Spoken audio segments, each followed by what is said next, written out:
Hello everyone, welcome to our channel. In this video, we will talk about some of the exponential functions. SAT, in SAT type of questions we will try to solve. College Board is they released for digital SAT practice exams for students to get familiar with the tests. And each of these tests, there are exponential questions. So therefore, in the official exams, it's obviously the College Board will ask a question from exponential growth. So let's talk about it. In the exponential growth, we have exponential growth and exponential decay. We either the value of something might be increasing or decreasing. So for the increasing part, we use exponential growth. The formula for that is y equals a times 1 plus r to the power of x. In this case, a is the initial value, our initial value.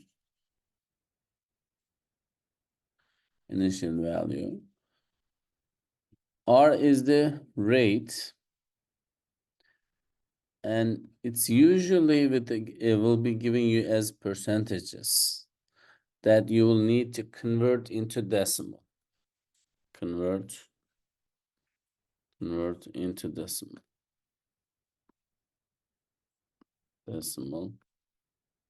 And the x is the time.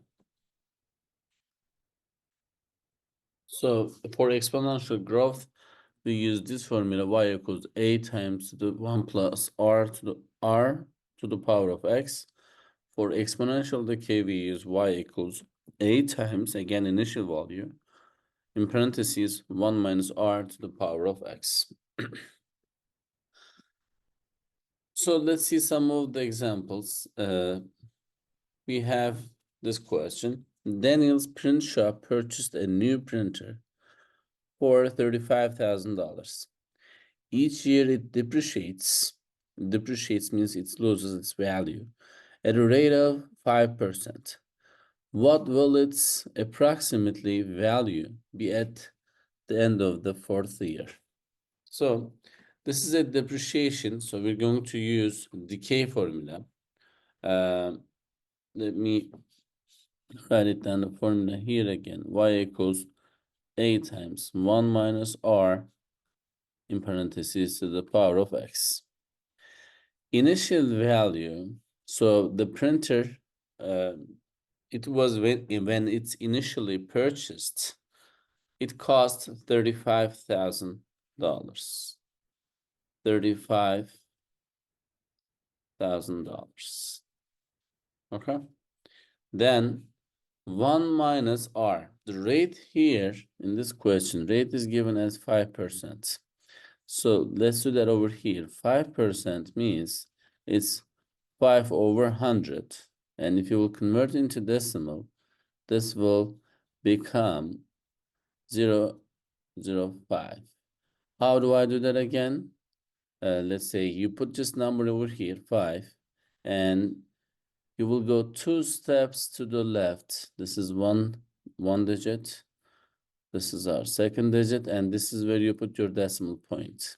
And for the missing places, we just add 0. This is how we get 5% means is 0.05. We'll just take away 0.05 from 1. And the time, the x we're looking for is the fourth year, which is 4. So to expand our answer, we will just multiply 35,000 by 1 minus 0.005 is 0.95 to the power of 4. If you will do the calculation, in this exam, you know that you will be allowed to use your calculator.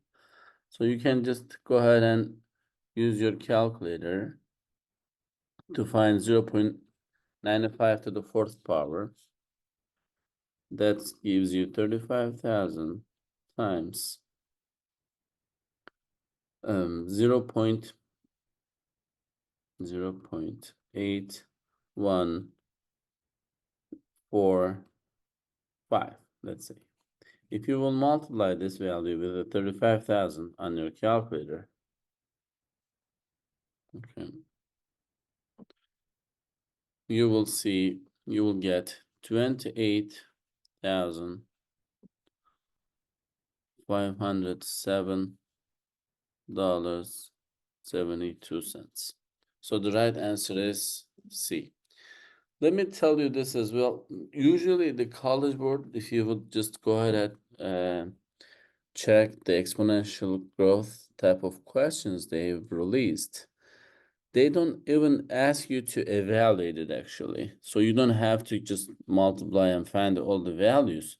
What they do is that they just give you this type of the expression, and this is the expression usually they're talking about, and they're saying, for instance, they ask what is the um, and instead of 4 they give x. Okay, instead of 4 they give you x, and they say what so in this problem this already give you the initial value, and they would say uh what is the value of in 5 years, or they say what does x represents in here. So it's x is the time, so you will need to be able to just make some logical judgments about these formulas. We're done with the first problem. Let's solve the second one. The value of y of a $15,000 investment over x years is represented by the equation y equals 15,000, 1.2 to the power of x over 3. What is the profit, interest, on a 6-year investments? So in this case, what do we expect? Do we expect money to growth or money to depreciate? It goes less. So it is investment. It's a profit. The value of the $15,000 will increase. We will use the growth formula. So it cannot be less than $15,000. So then you can go ahead and eliminate the choice 1 and 2. So our formula is, again, if you will just write it down here, a times 1 plus r to the power of x. In here, our initial value is given as 15,000. 1 plus r, what percent was the rate? It's already given here as 1.2. So you don't have to just go ahead and look for to convert the percentages. Then in this case, you're given as 1.2. And instead of what is the profit of 6 years of investment, right? In this case, you will just go ahead and put here your value. So it is important to understand that in this case, for the x years of representation, which means 6 years, if you will just go ahead and put 6 over 3, you will be able to find your answer. And in this case, this is going to be 15,000. So let's go ahead and use our calculator. 1.2 to the power of 2, which is, 1.44. Let's say 1.44. That's going to be multiplied by 15,000. And you will receive $21,600, which is this choice, the answer. So this is really type of a question. Again, it's really similar SAT type of a question because of the fact that when they give you this kind of impression, they might say, again, how what's the price will be in 12 years, or what does X represents here? So if we, instead of mentioning here, x is here is represented by the equation, College Board just takes this out and asks you, what is the x value? Or sometimes they give you, let me give you an example here again. Instead of this, they would say 15,000 times, again, let's make it a 1.2 to the power of something weird. For instance, t over 380. So for what value of t,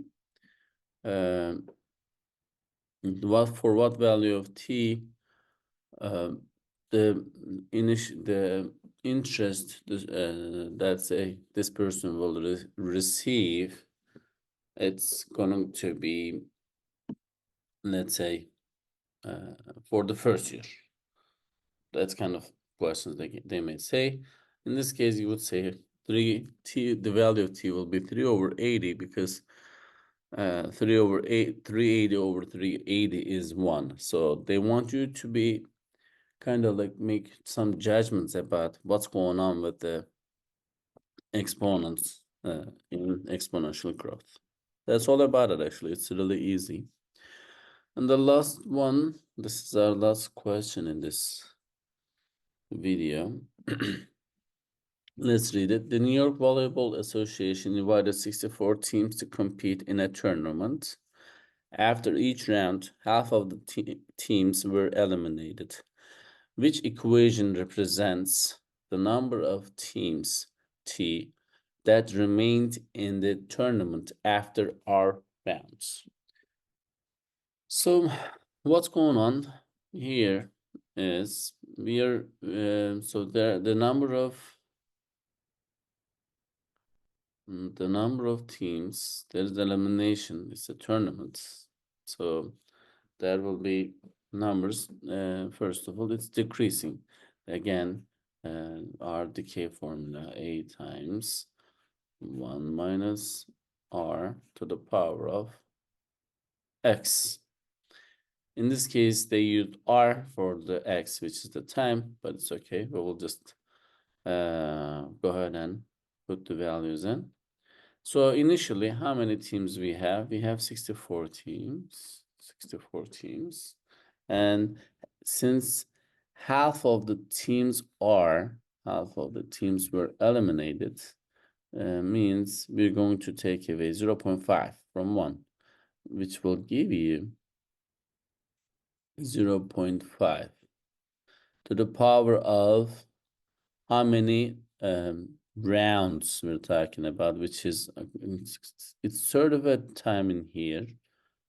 It's how many turns this is thing going on. Then you're going to put it as R. This is, again, this is, some students may think that maybe the answer is 2. No, it's not, because if you will just go ahead and calculate this will be a negative number. And if you will multiply it, you cannot have a negative number of teams. So it has to be a positive value. Because of that, the answer is going to be this choice. But again, the College Board can give you this kind of expression, and they would say, and let's say and this is really, yeah, this fits very well. They would give you this expression. Let's say this is represent the number of the teams will be competing against each other, and they would say how many teams there were at the beginning. They may ask you this question. In this case, what they expect you to do, you would just put 0 for the R. If you would put 0 for the R, 0.5 to the power of 1 is 6 is 1. So then you would see 64 times 1, 64. See, you just found the value of the team, 64 teams. In this problem, again, it's already given as 64 teams, but what the College Board does is that they kind of reverse this information. They give you this, and this is more of a tradition the students get used to solve the problems. But College Board is sort of altering this problem to create a new type of questions and to see if you can really evaluate and make some just understanding of these problems. Okay. These are the three different kind of exponential growth questions. I wanted to share that with you because as I said in the SAT test, you might see this type of questions, and these questions are usually in model 2, which is where the model 2 is the test where most of the students got eliminated. So I hope you will be able to solve these questions. Thank you for watching and hope to see you around. Have a good one. Thank you. Good luck with your exams.